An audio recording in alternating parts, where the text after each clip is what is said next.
everyone, welcome back to Blues Fans TV. I am Sophie Rose, I am at home, and this is a video that I didn't want, well I did have to do, I suppose I want to do it, but it's not really the most upbeat video in the world, but it's something that needs to be addressed. You might not agree with me, you may totally agree with me, let's find out anyway during the video. It is of course surrounding our goalkeeper Kepa, the most expensive goalkeeper in the world, well technically by fee. But yeah, I'm going to go through the 5 reasons why I believe he shouldn't be allowed back into the Premier League first team. Before we get into that, don't forget you can use our code and our link in the description below for Kitbag to get all your Chelsea merchandise. Also, if you would like to sign up to Football Manager, please click the link in the description. Anyway, let's get into today's video. So, this is 5 reasons why I believe Kepa should not be allowed back into the first team. In at number 1 then is his attitude. Not the most concerning point, but it is something that needs to be flagged. I feel like there isn't a good relationship with the manager, with Frank. I'm not sure, that's just my speculation. I think it takes a lot for managers to drop players, especially with a price tag like his. You know, you never want to change your first team goalkeeper in the Premier League too often. I think it's a very brave move. But I can't imagine in my head that him and Frank have the best relationship. That's just my speculation. But if you look at the game at Wembley, when Sarri was in charge and he refused to come off, that shows a lot of immaturity. I think former players have already said, if your manager says you have to go off, you have to go off, regardless of whether you feel fit to stay on. It's not your decision. I feel like from that point on, we sort of saw his image deteriorate. Maybe I'm wrong, maybe it's more to do with his performances, but I definitely don't think that incident painted him in the best light. And there was another article about him saying, or a few comments that he made saying that he was surprised to be dropped. How are you surprised to be dropped when your performances haven't been good enough? That to me says that he thinks that his price tag sort of guarantees him a spot in the first team every single week. That's not really how it should be. Frank has always been one that said that he will play players based on merit.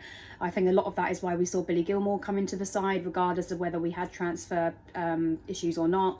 I don't think you'd see any other manager playing a player that young, regardless of how talented they are.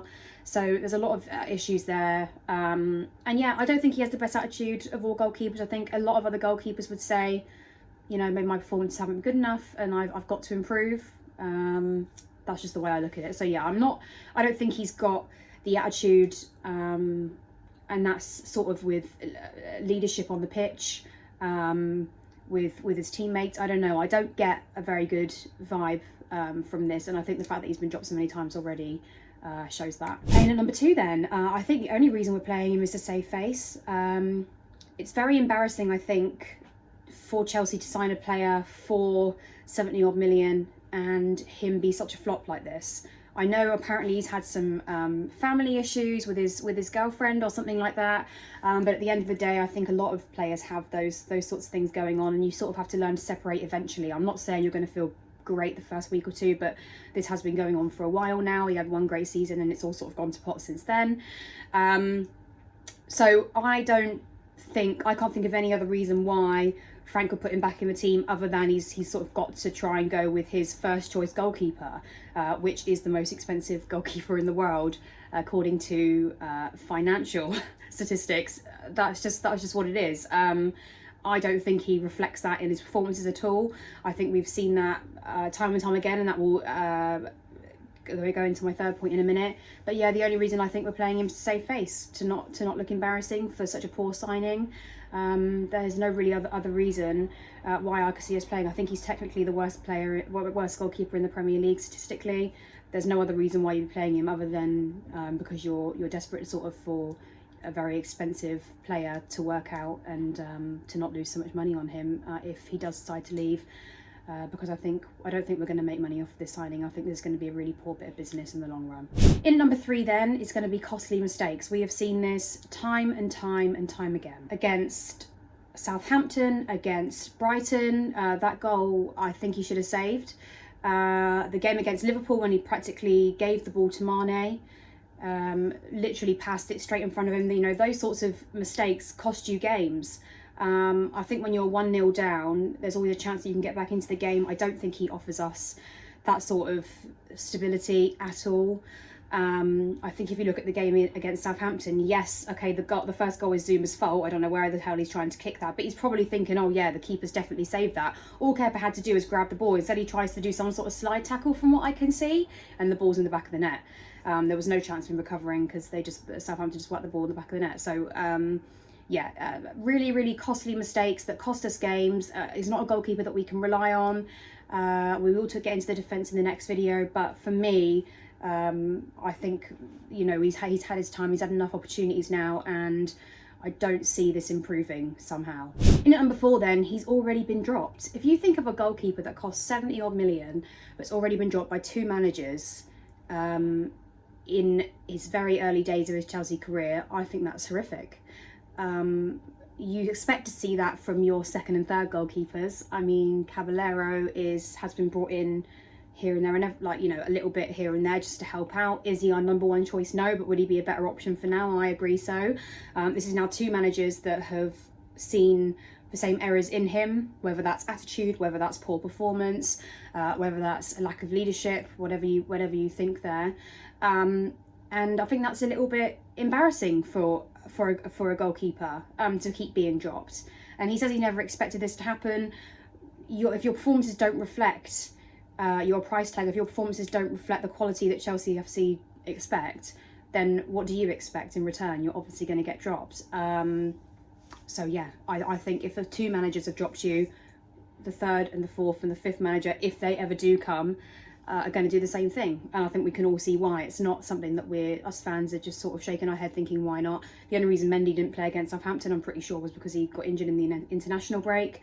Otherwise he would have been on there. Still, I would have played Caballero. I don't think we concede 3 goals to Southampton if he is on the pitch. I'm not saying we would have won the game, but I do think it would have been a lot harder for Southampton to scramble a draw had Kepa not been on the pitch.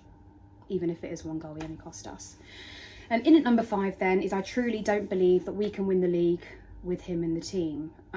Reason being, if we do sort out our defence, and I am going to go into this a bit later on in a separate video, because Kepa can't take the blame for our back 4, absolutely. My problem with Kepa is more his individual mistakes that you can clearly see, that I don't think he can blame the back 4 run, and I know he felt a little bit let down by the 4 in front of him, or the 3 in front of him, depending on what formation we played. But he has a lack of concentration. I think if in that Liverpool game where he passed the ball straight to Mane, you don't do that if you're really, really into the game and you understand how important the game is. That's probably one of our most important games of the season, purely because we need to pick up those points, because they're not, obviously we're playing our main rivals very early on in the season this year, but it will all matter towards the end of the season.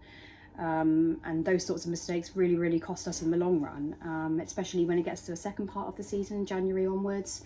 Yeah, it's a shame that we've let go of games so early, because of silly goalkeeping mistakes, and I'm sure there's not many people that could disagree with me on this one. So there you have it. Those are the 5 reasons why I believe Kepa should be dropped for the first team. Listen, I'm sure he's a lovely person. This is not me being extra nasty to him. This is just my professional opinion when it comes to his profession, his sport, what I expect from Chelsea FC players, what I expect from a team challenging for the title. And I don't see that. I think we've been very fortunate so far this season that Liverpool have dropped points against Aston Villa, against Everton so far. That's definitely helped us out, but it is going to get harder as the season goes on. So fingers crossed this can be resolved. I really, really feel that Mendy will be the right way to go.